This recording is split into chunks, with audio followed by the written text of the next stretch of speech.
சென்ற வாரத்தின் கேள்விக்கான பதில்கள். முதல் கேள்வி, 2 பொதியின் நடுவே படுத்து கொண்டிருக்கிற பலத்த கழுதை யார்?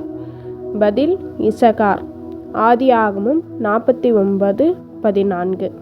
இரண்டாவது, மோசே மரித்த தேசம் எது? பதில் மோவாப். உபாகமம் 34:5.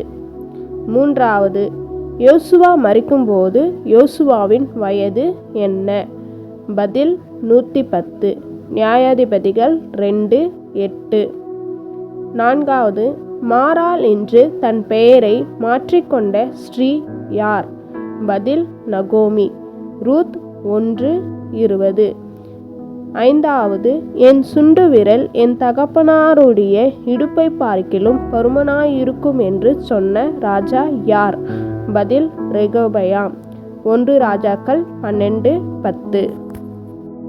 ஆறாவது, தன் கையில் உள்ள கோலின் நுனியினால் தேனை ருசி பார்த்த நபர் யார்? பதில் யோனத்தான். 1 சாமுவேல் 14:43. ஏழாவது, சேபா ராஜஸ்ரீ எத்தனை பொன் தாலந்துகளை சாலமோனுக்கு கொடுத்தாள்?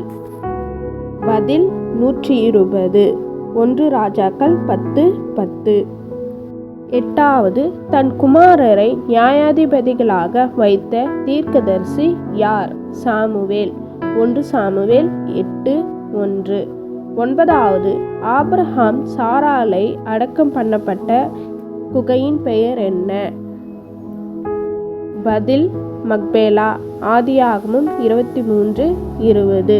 பத்தாவது, மோசேவும் இஸ்ரவேல் ஜனங்களும் ஏலிமுக்கு வரும்போது அங்கே எத்தனை பேரீச்ச மரங்கள் இருந்தது? பதில் 70. யாத்ராகமம் 15:27.